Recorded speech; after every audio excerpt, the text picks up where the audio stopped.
4 թիվին շարունակում է աշխատանքը, տաղավարում այսօր իմ հյուրն է քաղտեխնոլոգ Արմեն Բադալյանը։ Բարև ձեզ, պարոն Բադալյան։ Բարև ձեզ։ Շնորհակալ եմ մեզ ընկալվելու համար։ Շնորհակալություն հրավերի համար։ Խոսենք Փաշինյանի եւ Պուտինի հեռախոսազրույցից, հայկական կողմն է նախաձեռնել, որ հեռախոսազրույց տեղի ունենա եւ նշված էր, որ Փաշինյանը ընդգծել է, որ հայաստանյան ցակման ապրանքների Ռուսաստանի Դաշնության շուկա արտահանման սահմանափակումները հակասում են Հայաստան-Ռուսաստան իրավապայմանագրային շրջանակին ու Եվրասիական տնտեսական միության կարգավորումներին եւ խնդրել է միջոցներ ձեռնարկել այդ խնդիրները կարգավորելու ուղղությամբ, հետո արդեն Պեսկովի հարցազրույցից պարզ է դառնում, որ ընդհանուր առմամբ համաձայնության չեն եկել կամ որ ռուսական կողմից հայտարարություններ չեն ընդառաջելու առումով միայն ասել են, որ պետք է հանրակրվե իրականացվի եւ Հայաստանի ժողովուրդը փաստորեն որոշի, թե ինչ է լինելու։ Հիմա ինչ իրավիճակ է ստեղծված հարաբերություններում։ Գիտեք, հարաբերությունների մեջ շատ լարված իրավիճակ է, որը ակնհայտ երևաց ապրիլի 1-ին Հայաստանի եւ Ռուսաստանի ղեկավարների հանդիպման ժամանակ, ինչպես նաև փակ հանդիպման ժամանակ համաձայնության չեն եկել, որի մասին կազմակերպված արտահոսքեր տեղի ունեցան եւ որը արտահայտվեց մայիսի վերջից սկսած տնտեսական այդ սահմանափակումներով։ Շատերը ասում են, որ հեսա հունիսի 7 ընտրությունները ավարտվի, վարչապետը կգնա Ռուսաստան, կհանդիպի ՌԴ նախագահ եւ բոլոր հարցերը կլուծի։ Բայց մենք տեսանք եւ մենք շարունակում ենք տեսնել, որ հունիսի 7-ից առաջ տեղ ունեցած տնտեսական սահմանափակումները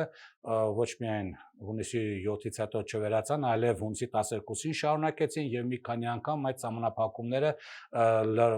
համալրվեցին, լրացվեցին, վերջերս կատամտերքի հետ կապված սահմանափակումները շարունակվեցին, ավելին մոտ 1 ամիս լռելուց հետո Հայաստանի վարչապետը գնաց Եկատերինբուրգ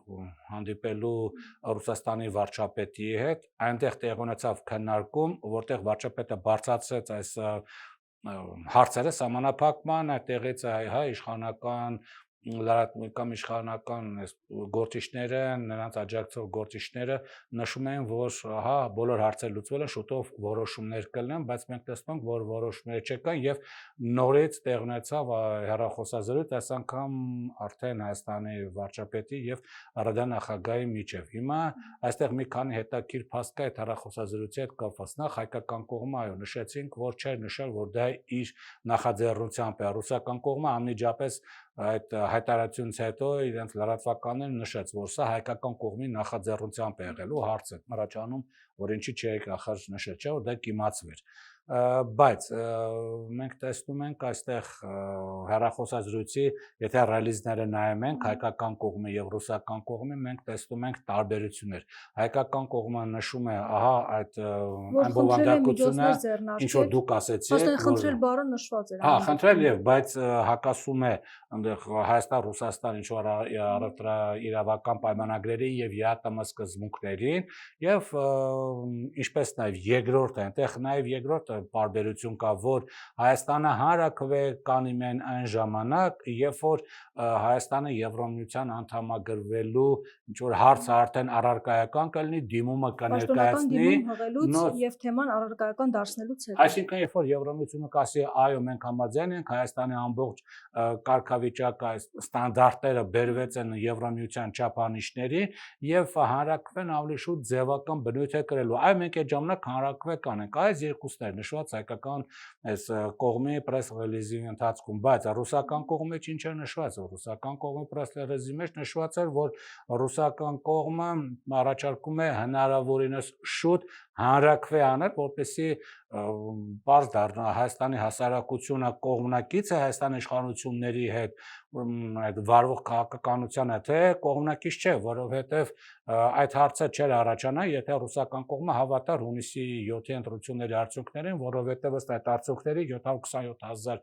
քաղաքընտրող կողմ է քվեարկել քաղաքացիական պայմանների կուսակցությանը։ Փաստացի սա հանրակրվե է, որ կողմ է, բայց քանի որ ռուսական կողմը չի հավատում այդ հանրակրվե այդ ընտրությունների արդյունքներին եւ պահանջում է հանրակրվե։ Սա նաեւ նշանակում է, որ ժողովրդի կարծիքն է Պուտինի համար կարևոր։ Նա այսինքն առանձնացնում է հայ ժողովրդին Փաշինյանից։ Այո, սա առանձնացնում է եւ նայեք ռուսական կողմը դա հիմա եթե դիտարկում ենք, ասենք այդ երկու պրես ռելիզները մոտավորապես փորձում ենք վերլուծել, ինչ ենք տեսնում։ Առաջին ամենակարևոր հանգամանքը դա առաջին կետը դա այն է, որ ՌԴ նախագահան կրկին անգամ չի շնորհավորել վարչապետին ընտրության վարչապետը իր կուսակցության հաղթանակի կապակցությամբ, երկրորդ ընդհանրապես չի շնորհավորել հայ ժողովրդին տեղի ունեցած ընտրությունների կապակցությամբ։ Սա ընդունված տարբերակ է, երբ որ որևէ երկրում ընտրություն է լինում, դուք շնորհավորում եք, որ այդ երկրին, որ ժողովուրդը գնաց ընտրություն իրականացեց, իհարկե սա ստանդարտ տարածված դիվանագիտական ձևաչափ է, բայց ռուսական կողմը սա չիրականացրեց։ Սա մեկ։ Երկրորդ, մենք տեսնում ենք, որ այստեղ Հայաստանի կողմից է եղել նախաձեռնությունը, այսինքն, եթե Հայաստանը ասում է, որ ինքը դիվերսիֆիկացնում է իր արտաքին առևտուրը, արդեն նոր շուկաներ է գտել եւ ռուսական շուկայից կախումը շատ վատ է, պետք է դիվերսիֆիկացնել, մենք նորանոր, ինչպես նախարարն է ասում, հայկական ծիրանը նորանոր շուկաներ է նվաճում, հարց առաջանում, բան չես վերցնում հեռախոսը ու զանգում Պուտինին, խնդրում վերացնել այդ տնտեսական սահմանափակումները, այսինքն նախարարի ասած այդ դիվերսիֆիկացիան այդքան էլ իր տեղում չի իրականությանը չի համապատասխանում, դա նշանակում է, որ նախարարի կադրային խնդիր կա, բայց հիմա կադրային խնդիրը դնենք մի կողմ, նշանակում է Հայաստանում չի հաջողվում իրականացնել դիվերսիֆիկացիան։ Սա երկուս, երբ որ վերլուծում ես։ Նման հայտարարություն այսօր Ռուսաստանի Դաշնության արտաքին հետախուզությունն է կատարել, որ եվրոպական շատ երկրներ արդեն ահազանգել են Եվրամիության ղեկավարությանը, որ պատրաստ չեն բացել իրենց շուկաները Հայաստան ապրանքների համար։ Դրա մասին խոսենք, դրա մասին հաստատ հատուկ կնշենք բանկ խոսենք։ Հիմա սա երկրորդ, ուրեմն եթե դիվերսիֆիկացվել էր, ինչ է զանգում։ Եվ երրորդը մենք տեսնում ենք, որ հայկական կողմը առաջարկում է տնտեսական խնդիրների լուծում եւ տեսնում ենք, որ ռուսական կողմը պահանջում է քաղաքական խնդիր, այսինքն հանրաքվեի անցկացում, այսինքն պահանջում է ընտրություն կատարել։ Դուք ում կողմն եք, ուրեմն ում կողմից եք Եվրամիություն եք ուզում, թե Եվրազես եք, այսինքն ռուսական կողմը հետ չի կանգնել իր ծրագրերից։ Ինչպես նաև դերված վարչապետերի հանդիպան ժամանակ Եկատերինբուրգում, որտեղ որ գնացել էր, բայց ասած նոր կառավարության հետ կաշխատենք։ Հա, ասած կաշխատենք, բայց դրանից հետո տնտեսական սահմանափակումները չվերացվեցին։ Դա նշանակում է ռուսական կողմը հստակ, ուրեմն այս դիրքորոշում ունի, որ այդ սահմանափակումները չեն վերացվելու մինչև հանրաքվեի անցկացումը, որը նա պահանջում է, կամ մինչև դեկտեմբերյան նիստը։ Ինչու դեկտեմբերյան նիստը, որովհետև հիշում եք մայիսի 30-ին 4 երկիր պահանջեցին Հայաստանից ընտրություն կատարել, 2 օրենքի նախագիծ, մի օրենքի նախագիծ, մեկ Հայաստան Եվրամիություն այդ համատեղ հռչակագիր չեղալ հայտարարել եւ ժամկետը տրվեց մինչև նոյեմբերի 30, եթե մինչև դեկտեմբեր Հայաստանը որևէ ձևով հետ չկանգնի Եվրամիության հետ վարվող այդ ինտեգրացիոն քաղաքականությունից, ապա ռուսական կողմը եւ իր պահանջով արդեն ոչ Ղազախստանը, ոչ մեկ չեն կարող օգնել, խնդիր կդնի սառեցնել Հայաստանի անդամակցությունը ԵԱՏՄ-ից, չեն հանի, բայց հավանաբար սառեցնեն, այսինքն ռուսական կողմը պրես ռելիզից պարզ դարձավ, ինքը հայտարարեց տնտեսական սահմանափակումները չեն վերացվելու, մինչև հանրաքվե տեղի չունենա եւ մինչև մայիսի 30-ին ընդունված որոշումը ոչինչ չի տվել, Պուտինը անդրդելի է մնացել։ Այո, եւ ավելին, այստեղ ուշադրություն պետք է դարձնենք նաեւ ոչ միայն այն հարցի վրա, որ դուք պետք է հանրաքվե անցկացրեք, հա, Եվրամիություն թե Եվրոս, այ հնարավորինս կարճ ժամանակահատվածում, այնտեղ հատուկ նշված է հնարավորինս արագ պետք է դուք հանրաքվե անցկացրեք, հնարավորինս արագ դա ենթադրում է Հայաստանը ունի արտահերթ հանրաքվե անցկացնելու այդ ինստիտուտը կա, այսինքն հնարավորինս արագ դուք պետք է դա անեք, չէ՞ կարա դա թողեք մինչև Եվրամիության հետ, ինչ որ տարիներ հետո, մինչև ըստ վարչապետի դա ինչ որ հասունանետ հանրաքվեի պա, չէ՞, ասում են հիմա օգոստոսին, սեպտեմբերին, իհարկե իշխանությունները չեն գնա դրան։ Բայց շատերն ասում են ԵԱՏՄ մտնելուց հանրաքվե չեն կարել, որ հիմա էլ հանրաքվե անենք, որոշենք, մնում ենք թե դուրս են գալիս։ Այո, բայց դուք հանրաքվեն չի վերաբերում ԵԱՏՄ մտնել դուրս գալու։ Հանրաքվեն մնում է, դուք ուզում եք ԵԱՏՄ, թե ուզում եք Եվրոմիություն։ Հանրաքվեն դրան է վերաբերում, ոչ թե ԵԱՏՄ-ից դուրս գալու։ Դուք ուզում եք Եվրոմիություն, հասարակություն, ուրեմն խնդիրները կա։ Ուրեմն պետք է հնարավորինս կարճ ժամանակամիջոցում հանրաքվե անեք եւ այդ հարցերը պարզաբանեք, որովհետեւ ռուսական կողմը ասել է մենք չենք ֆինանսավորելու վերլուծել Եվրամիություն գնալու այս գործընթացը չենք ֆինանսավորելու։ Հիմա երբ որ դուք նայում եք այդ 1.5 ամսվա տեղ ունեցած սահմանափակումները, կարող ենք ասել, որ դա տնտեսության վրա ազդում է, որովհետև մոտ 6.500 տոննա տոմատի մածուկ արտադրում էր,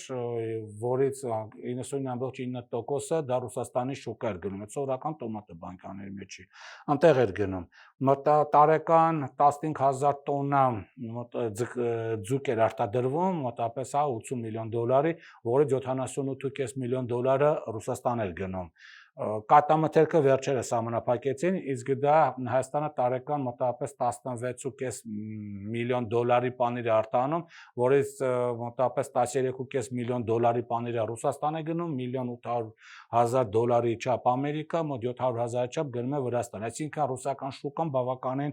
կարևոր է, իդեպ վերջերս, եթե Հայաստանի համար տենց հաջողվի դիվերսիֆիկացիան, Հայաստանը չէր փորձել Իրանի միջոցով ծաղիկները մտցնել ռուսական շուկան, այս ծաղիկները գինեն անգամ չեմ էլ ասում ինչքան շատ էր, տասնյակ միլիոնավորներ, որը արգելվեց, ռուսական կողմը շատ հստակ ասաց, որ դա չի կարելի, երկրորդը Հայաստանը փորձեց նույնը անել Բելարուսով, այնտեղ նույնպես քաղաքացիներով Բելարուսի տանում էր ծաղիկները, անմիջապես ուրեմն ծաղիկները գտան, Ռուսաստանի ֆեդերալ նալոգովի ծառայությունը, հարկային ծառայությունը շատ լավ տիրապետում է, այս հայկական խուսանավումներն անմիջապես Բելարուսից գնացող մեքենան կասեցվեցին, վարորդը ենթարկվեց վարչական պատասխանատվության, ծաղիկները ոչնչացվեցին։ Մենք ինչու են մեզ երկընտրանքի առաջ կանգնեցնում այն դեպքում, երբ գիտեն, որ մենք Եվրամիություն չենք գնում, այնտեղ էլ մեզ սպասող չկա եւ այդ օրենքն էլ չէ, այստեղ հիմա խնդիր է։ Կես տարուց ավել է ընդունվել է ազգային ժողովով, նոր չի ընդունվել։ Հա, եւ իրենք ասում են դուք անում եք արդեն քայլեր։ Հասկանում եք, բոլոր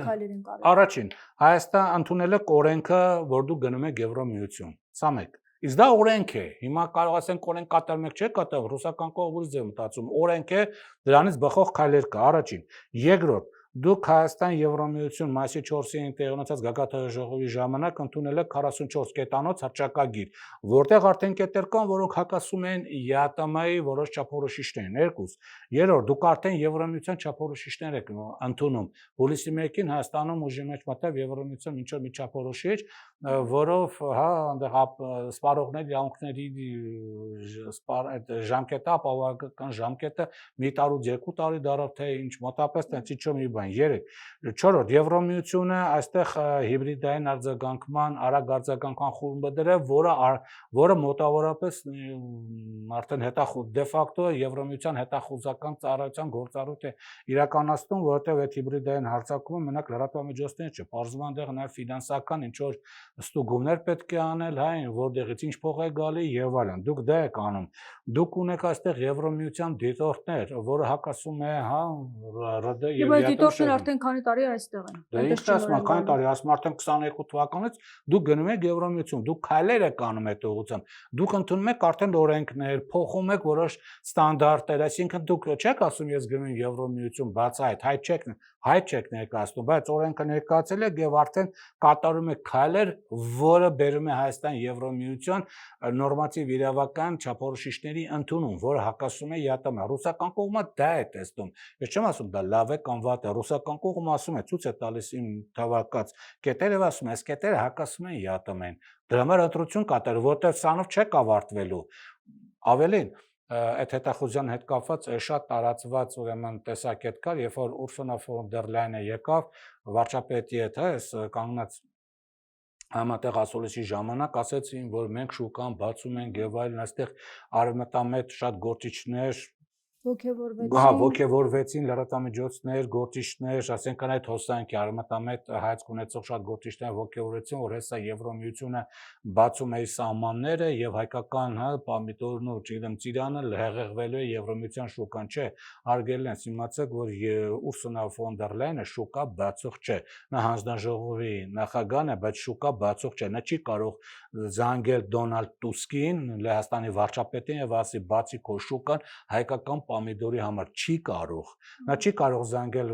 Իսպանիայի վարչապետ Սանչեսին, ու կարող է տեսականորեն հեռախոսը վերցնել զանգել, բայց արդյունք չունենա, որտեղ Սանչեսը կասի դու ով ես։ Եվ նա Իսպանիայի վարչապետը, որը Տրամպին թույլ չտվեց օգտագործել Իսպանիայի այդ օդանավականները Իրանի դեմ հարձակում իրականացնելու համար, իսկ Տրամպը եւ Ուրսուլա ֆոն դեր Լայանի քաշերը իհարկե տարբեր են։ Բնականաբար նա հզոր երկրի ղեկավարը, իսկ Ուրսուլա ֆոն դեր Լայանը իրենց կողմից ընտրված մի չինովնիկ է։ Նա թույլ չտվեց, որպեսզի իր օդանավականները օգտագործեն, ինչպես է կարծում, ինչպես է եւ նա ի դեպ Եվրամիություն,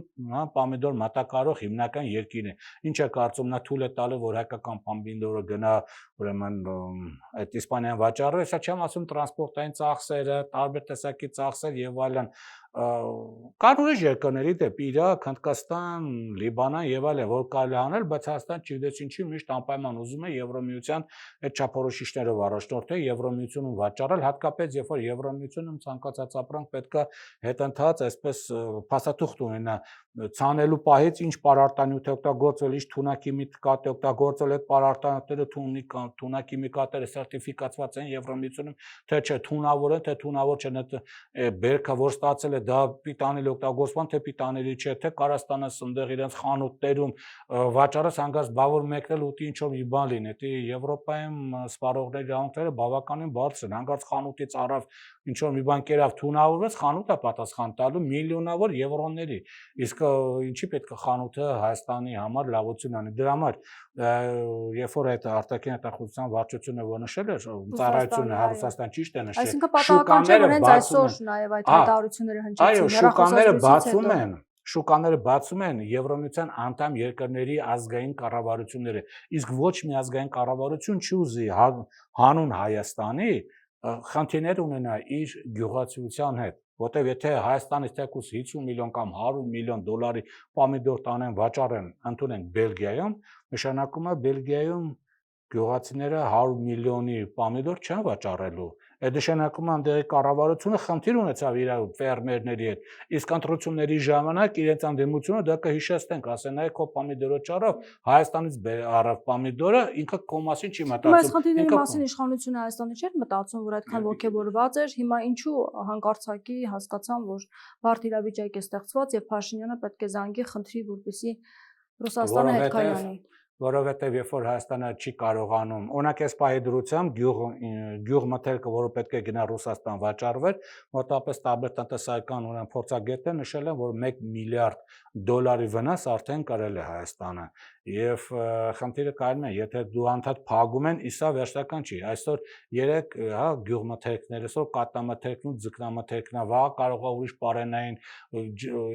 չմոռանանք նաև կոնյակն է գալի, խաղողն է գալի, իսկ խաղողից պետք է տարբեր տեսակի գինիների արտադրանք լինի, դրա արժեվել են փակելու կոնյակն էլ իհարկե բացի Ծառուկյանի մնացած բոլորի կոնյակները փակելու են, այսինքն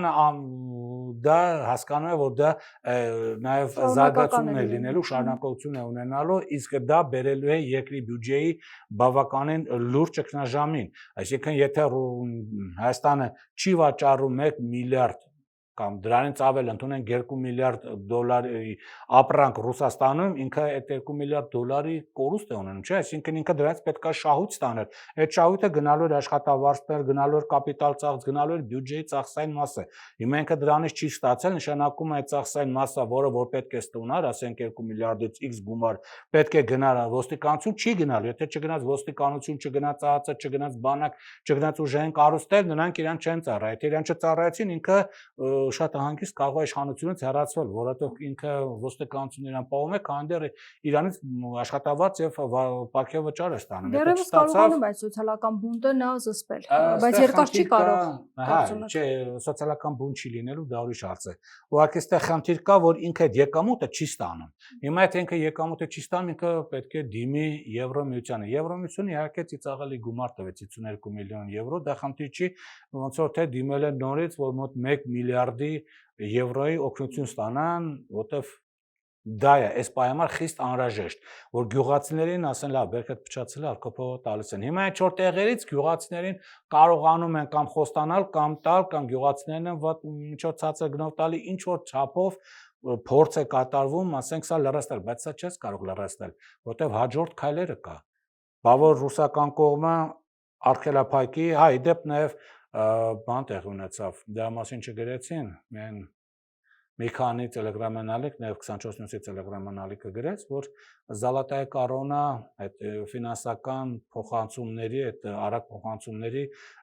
համակարգը Հայաստանի հետ դադարեցրեց ուրեմն իր գործունեությունը Հայաստան, Վրաստան, Ղազախստան։ Հետաքրքիր է, որ Ադրբեջանը չդադարեցրեց, Ուզբեկստանի հետ չդադարեցրեց եւ Ղրղստանը, որը ԵԱՏՄ եւ ՀԱՊԿ անդամ է, չդադարեցրեց, բայց Հայաստանը, որ ԵԱՏՄ եւ ՀԱՊԿ անդամ է, դադարեցրեց։ Դա էլ ասենք լրացուցիչ լծակ է։ Հիմա Հայաստանը տարեկան Ռուսաստանից մոտավորապես տարբեր տվյալներով 3 միլիարդ ու 800, 900 միլիոն կլորացնենք 4 միլիարդ դոլարի օգնություն է ստանում խոփանչիները, որ գնում, աշխատանքան միգրանտները գնում են, օգնություն են ստանում, իսկ վստահ եք, որ Ռուսաստանը վաղը դա չի արգելափակի։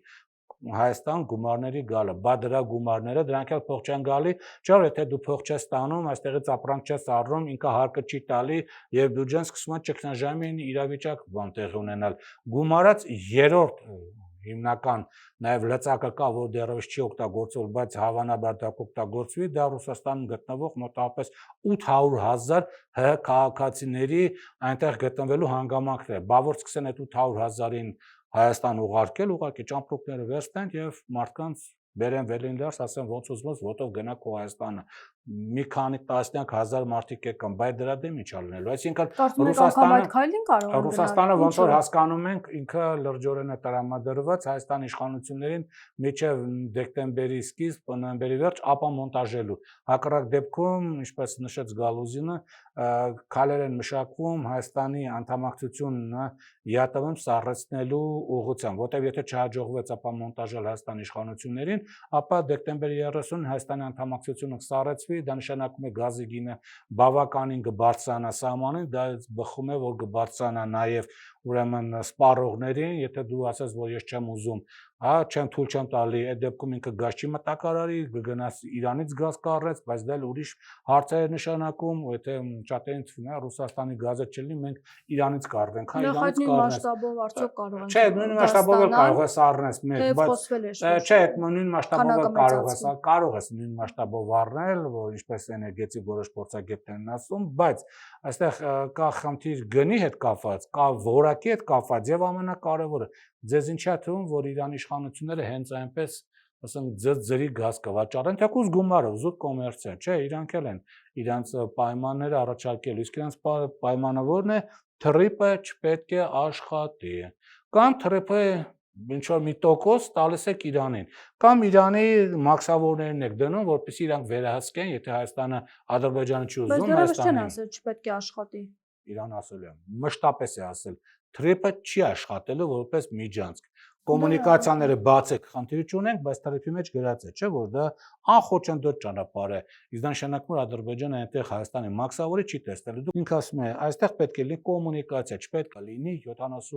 74% ամերիկացիներն, այդ 74% ամերիկայից պիտի վերցնես 10-ինչ, չեղալ հայտարարես թրիպը, իմ հետ կնքես պայմանագիր, սա գազի գինն է։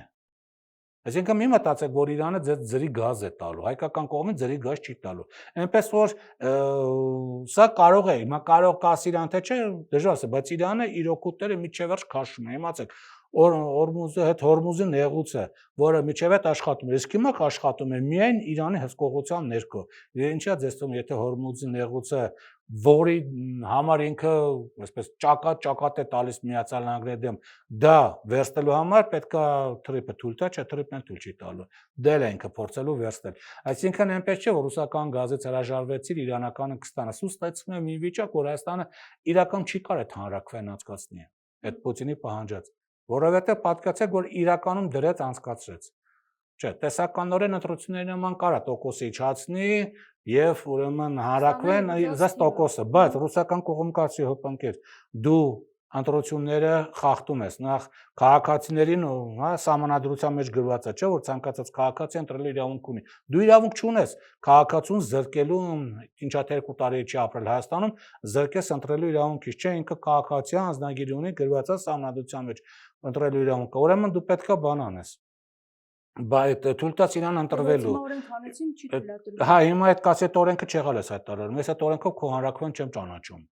Այդ մեկ, երկրորդ, դու կարող ես այդ ուզած այդ հանրակրվեն քո ուզած ձևով անցկացնես։ Դիտորդները գան կասեն առաջին այդ օրենքն է խախտվել։ Եթե անգամ այս օրենքը հանեցիր ուզած ձևով, ոնց որ ընտրությունները վարչական ռեսուրսով արեցիր, դիտորդը կասի վարչական ռեսուրս է եղել, սա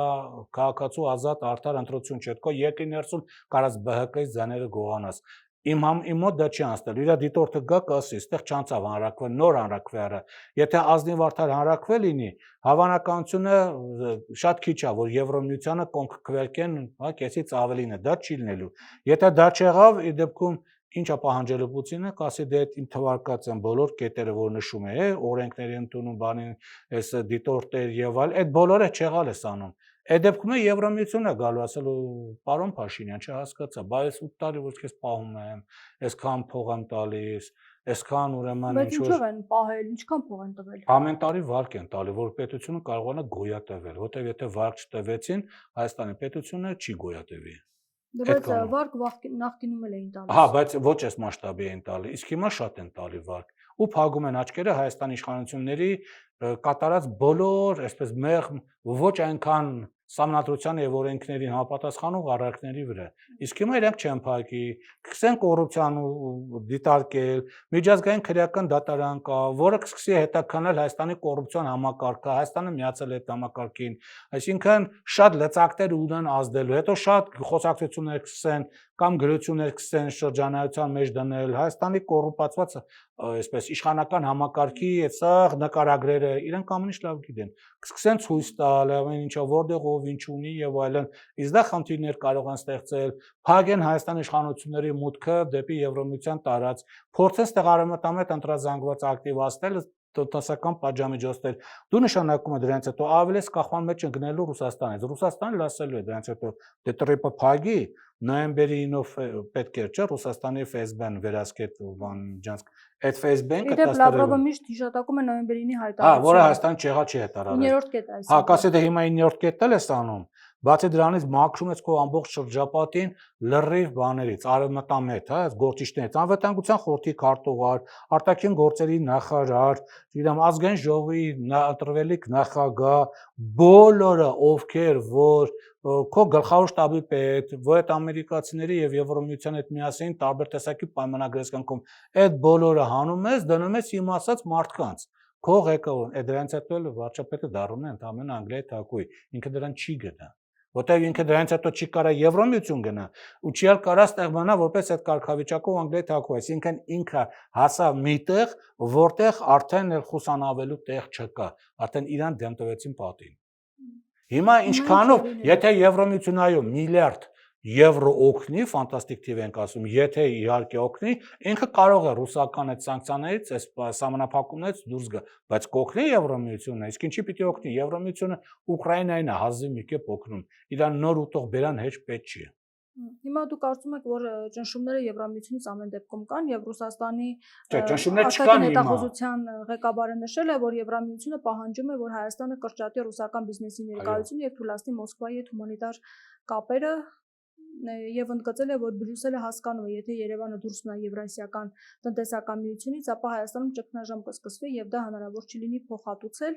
բայց եվրոպացիները միևնույնը շարունակում են համոզել Երևանին, թե Եմեն անվերապահորեն աջակցում է Հայաստանին։ Կոնկրետ օգնության տրամադրման ուշացումները եվրոպական կողմը մտադիր է բացատրել նրանով, որ Եվրամիության անդամակցելը լիովին կախված կլինի Երևանից եւ եվրոինտեգրման ճանապարհի նրա ձեռքբերումներից։ Այսինքն հույսեր են տալու։ Այսինքն պահանջներ դրվում է ամեն դեպքում մեր առջև։ Այո, իհարկե պահանջներ դրվում է, եւ իհարկե պահանջներ դրվում է։ Բայց պահանջները եթե դրվում է, պետք է նաեւ իրենք խոստումներ տան կամ ինչ որ համաձայնության կան ինչ-որ հարցում։ Հստակ խոստումներ, ոչ թե օդի մեջ։ Օդի մեջ հստակ խոստումներ տալիս են, բայց որ ասում են խոստանալ եւ անել դրանք տարբեր բաներ են, էլի, դրանք շատ տարբեր, ուրեմն իր այդ կապչունեցող հարցեր են։ Նվազեցնել Ռուսաստանը։ Այո, դա պահանջում են։ են։ Ոչինչ չառաջարկել մեզ։ Չէ, առաջարկում են, լավ կլինի։ Առաջարկում լավ կլինի, որովհետև իրականում պետք է հասկանաք, Հայաստանը Եվրոմիությանը ոչ պետք է, ոչ էլ պետք է լինելու։ Ինքը ընդհանրապես պետք է գործեք Ռուսաստանին վատություն անելու համար մեկ եւ երկրորդ։ Ես միշտ ասել եմ, հարավային այս Միջին Միջանցքի տարածքը, որպեսի Միջին Միջանցքով էլ, կենտրոնական Ասիա դուրս գա մի մեծ տարածք լինի, որը Թուրքիան կօգտագործի թե Ռուսաստանի դեմ գործողություն իրականացնելու համար, նաեւ այդ տարածքը Իրանի դեմ ուղղված ուրեմն տարածք է։ Այսինքն այս տարածքը արևմուտքի հավաքական արևմուտքի վերահսկողության տակ լինելու համար Եվրոմիություն, գլոբալիստներ, Միացյալ Նահանգներ, Թուրքիան մեկ իր փայով, իր չափով եւ այլն։ Պետք է որ Հայաստանում միշտ մնա հակառուսական իշխանություն։ Դե հիմա այստեղ ինչքան բնակչություն կմնա, դե այդքան էական չէ, մեկ է ոչ Վրաստանը, ոչ Հայաստանը Եվրոմիության անդամ չեն լինելու։ Ոչ հիմա, ոչ 10 տարի հետո, ոչ էլ հավանաբար մի 100 տարի հետո։ Չեն լինելու, Ամեն դեպքում ԵԱՏՄ-ը սահման չունի, կարևոր է որտեղ Թուրքիան չի լինի, եթե Թուրքիան էլ ընդհանուր սահման կունես, բայց Թուրքիան չի լինելու Եվրոմիության անդամ, որովհետև ոչ մեկը ցանկություն չունի մամեդական մեծ երկիր, որը քաղաքակրթական տեսակետից իրանց ուրեմն հետ ընդունելի չի լինել Եվրոմիության անդամ, հատկապես այս ազգայնական, ուրեմն քրդական այս խառը խնդիրներ ունեցող Թուրքիան։ Իսկ եթե չկա Թուրքիան, ծովից անկում, սա այնպես չէ, որ Իռլանդիան է, որ մոտիկ Եվրոպայա կամ Իսլանդիան է, որ մոտիկ Եվրոպայա կամ ինչ-որ մի երկիր է, որ մոտիկ Եվրոպա, ասես հա լավ, մոտիկա, անց Մալթա եւ այլն կամ Կիպրոսա մեր հետ կապ ունի, այնտեղ կարող է լինել։ Սա հերո ինչ-որ մի հատ ուրիշ տարածք է։ Հետո չի կարող Վրաստան, Հայաստան լինի Եվրոմիության անդամ, Ադրբեջան չէ, իսկ եթե Ադրբեջանը լա Եվրոմիության անդամ լինի, նշանակում է Թուրքիան է Եվրոմիության անդամ, որտեղ Ադրբեջանը ֆիքս է, դա Թուրքիայի շարունակություն է հարավային Կովկասում, դա ոչ ուրիշ ոչ մի տարածք չի, ոչ Իսրայել, ոչ Ռուսաստան, ոչ չգիտեմ Իրան, ոչ Ամերիկա, դա Թուրքիայի է հարավային Կովկասում, որտեղ Թուրքիան արդեն 3 պետություն է՝ Թուրքիա, Ադրբեջան, Հյուսիսային Կովկասի ներողություն, Հյուսիսային Կիպրոսի թուրքական հանրապետություն, այս 3 միասին Թուրքիա են։ Իսկ ընդունել Ադրբեջան նշանակում է դառնալ խաղալիք, Թուրքիայի ձեռքին, դաမှԵվրոմիությունը չի ընդունի Ադրբեջանը, եթե չընդունես չի կարող երկուսի։ Հարավային Կովկասը մեկ ընդհանուր տարածաշրջան է դիտվում, այս պայծության Միջին Միջանցք։ Դրա համար Եվրոմիությունը ոչ մի բան չի օգնելու։ Փաշինյանի համար կարևոր էր ԵԱՏՄ-ում մնալը, դրա համար է նա զանգել խոսել, որովհետև ռելիզում նշվում է, որ նախընտրել է այս հարցով։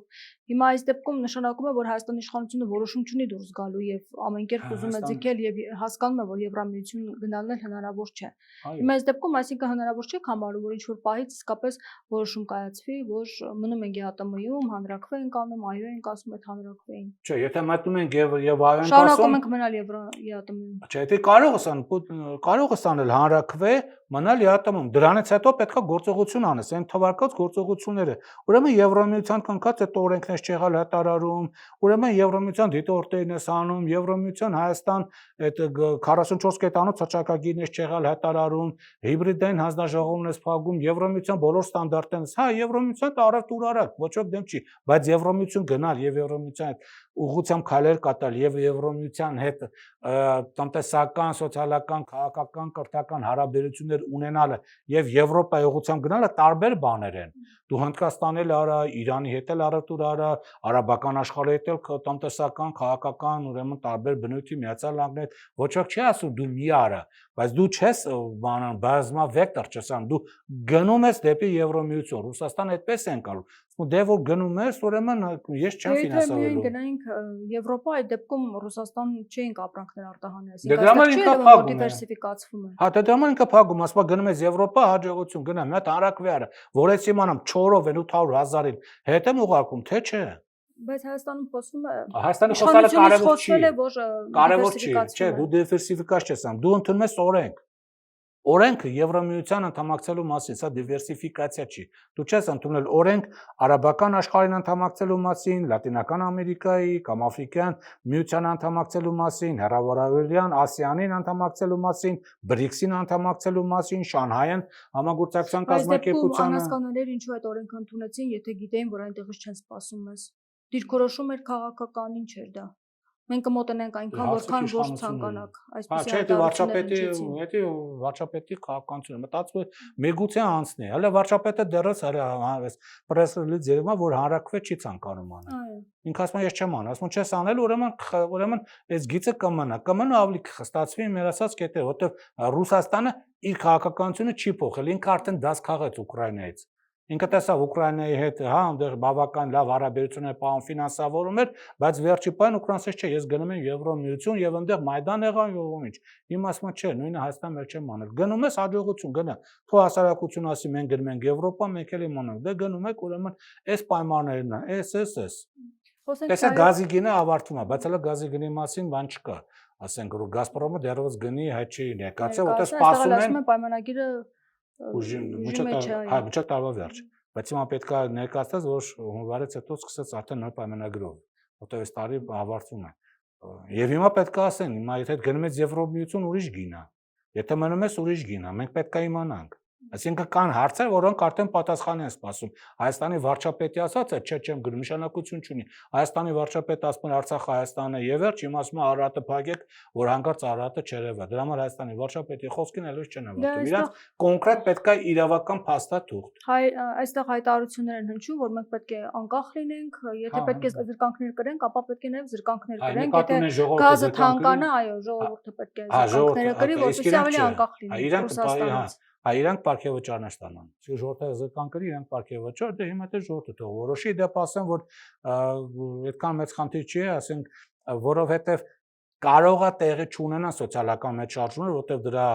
հույս ունեմ, ոնց որ թե հասկացա, բայց այս պայծառության դեռ չի իրականանում, բայց տնտեսվարողների շրջանում, հա, տնտեսվարողների գյուղացիների չի իրականանում, բայց որտեղ կարճաժամկետ ինչ որ բաներ եղան, բայց գնալով լարումը եթե մեծանա, մենք չենք կարող ասել սոցիալական լարում կուժեղանա թե չէ, բայց գիտեք ինչ, թվում է թե ուժեղ համակարգ կա Եվ վարչապետին հաջողվել է ստեղծել ուժեղ կառավարման համակարգ, բայց միշտ իմացեք, ուժեղ կառավարման համակարգը իր ուժեղություն շատ դեպքերում ինքը նաև թույլ է լինում։ Այնպես չկա աշխարհում ոչ մի ուժեղ համակարգ, որ թույլ տեղեր չունենա։ Ցանկացած ուժեղ համակարգ ինքը ունի նաև թույլ տեղեր, եւ շատ հաճախ հենց իր ուժեղությունը, եթե ուշադիր ես տանում, տեսնում ես, որ դա հենց նաև թույլություն է միաժամանակ։ Եվ եթե ընդդիմությունը օգտվելով ստեղծված իրավիճակից, նաև ունենա պարտադիր աշխարհակահաղական աջակից, ինչպես Իրան Իսլամական Հանրապետություն, որ Ամերիկան ու Իսրայելին կարողացավ չպարտելով հաղթել, կամ Ռուսաստանի Դաշնություն, կամ երկուսը միասին, եւ մի երկու շաբաթվա նախապատրաստական աշխատանքներ, եթե լավ իրականացնի, ապա սեպտեմբերին կարող է իշխանափոխություն անի։ Հիմա կանի թե չի անի, դա դժվար է ասել, բայց փաստացի հիմա մոտենում ենք այն շրջանին, որ իշխանափոխությունը արդեն ժողովուրդը իր պահով 50%-ով արել է իշխանափոխությունը, վարչապետին ազգային ժողովում, իշխող, այսինքն քաղաքական ուժին ԿՊ-ին, ազգային ժողովում զրկել է Սահմանադրական մեծամասնությունից տվելով, ասենք, ընդհանրապես 12 падգամավոր ավել, ասենք, որոշումներ ընդունելու համար, այսինքն ժողովուրդը իշխանափոխության կես այլ է, մնացել է մյուս կեսը, որ անի անդիմությունը, երբ որ անդիմությունը որոշի, որ ինքը ուզում է իշխանափոխություն անել եւ գոնե 5% ավելի լինի նպատակասլաց, քան Նիկոլ Փաշինյանը, 5% ավելի վճռական կամային, քան Նիկոլ Փաշինյանը եւ 5% ավելի կրեատիվ ստեղծագործական մոտեցում դրսևորի, ապա սահմանադրության շրջանակներում, միայն սահմանադրության շրջանակներում ինքը կարող է մի երկու շաբաթ, ասենք, հիմա ամառը, ասենք, հանգիստ իրավիճակ կա։ Օգոստոսի երկրորդ կեսի նախապատրաստական աշխատանքները իրականացնի սեպտեմբերին իշխանափոխություն անի, այս ամեն ինչը ավարտի։ Հիմա նոր ազգային ժողովն է գումարվում օգոստոսի 2-ին Կիրակի օրը եւ այս ընդդիմությունը կարծում եք ունի այդ հնարավորությունները Փաշինյանին հեռացնելու եւ ինչ խորհրդանական գործունեություն կարող է ծավալվել։ Եթե գնալու է էլի 5 տարով հույս ունենալով, որ պիտի ընտրություններով իշխանություն փոխվի, ուրեմն ոչ մի բանը չի կարող անել, ինչ որ նախորդ 5 տարում էր, նույնն էլ հաջորդ 5 տարում էլ լինելու ուրիշ ոչ մի բան։ Ուղղակի կախված է նրանից, թե սոցիալական վիճակը ինչ աշճանի կլարվի, ուղղակի ստեղ մի բան կա, էլի մեր մենտալիտետը մի քիչ սոցիալական շարժումներ չի ընդունում։ Ընդհանրապես հայրենիք ցենց է, եթե վատ է վիճակը, ինքն շուտ արտագաղթում է, կան ինչ որ սոցիալական խնդիրներ է ստեղծում, ստեղ էլ ուրիշ խնդիր կա, եթե արտագաղթես Ռուսաստանի թույլ կտա, որ ինքը արտագաղթի, որտեղ ցանկացած արտագաղթող սոցիալական ոնց որ այդ շոկու, որ պետքա դուրս գա, դրա դուրս է գալիս ոչ Հայաստանում, այլ Հայաստանից դուրս։ Հիմա ռուսական կողմը թույլ կտա, որ այդ Հայաստանի վատ վիճակում գտնվող գյուղացին գնա Ռուսաստանի Դաշնություն, թե կփակի սահմանները, կասի յատմե վիզային ռեժիմ, իսկ եթե մնացի ստեղ ինչ-որ խնդիրներ կլինի, թե չէ, որտեվ բավականին ռուսական վիճակներ կարող են լինել, բավականին վատ վիճակներ կարող են լինել, բայց դա արդեն ընդդիմությունը այդ ինչպես կօգտագործի արդեն կախված է միայն Իրանից։ Այո, ինքը կարող երկու ճանապարհ ունի։ Նախորդ 5 տարվա նման տենց գնալ հույս ունենալով, որ Ռուսաստան-Ուկրաինայում կավարտի հետո իշխանությունը կփոխի, ընտրությունների իշխանությունը կփոխի կամ սոցիալական վիճակը կվատանա, գյուղացին եղանով կգա, կառավարությունը կտապալի, ինքը կգա իշխանություն, չէ, կարող է տենց չաշխատի ու հավանաբար չաշխատի։ Ինքը պետք է մի քիչ ստեղծագործական մոտեցում դրսևորի եւ մի քիչ վճռական լինի։ Այդ դեպքում ինքը հաջողություն կունենա կամ ազգային ժողովի նստել ելույթներ ունենալ, քվեարկել իշխանության դեմ, բայց ոչ մի արդյունք չունենալ։ Այսինքն ընդդիմության պայքարի մեթոդոլոգիան պետք է վերանայի։ Ընդդիմությունը պետք է վերանայի պայքարի մեթոդոլոգիան։ Ուզում է շտապ իշխանապողություն, թե անորոշ ժամանակով падգամավոր աշխատել։ Շնորհակալ եմ զրույցի համար։ Զրուցում եք քաղտեխնոլոգ Արմեն Բադալյանի հետ։ Շարունակեք մեզ հետևել, կհանդիպենք։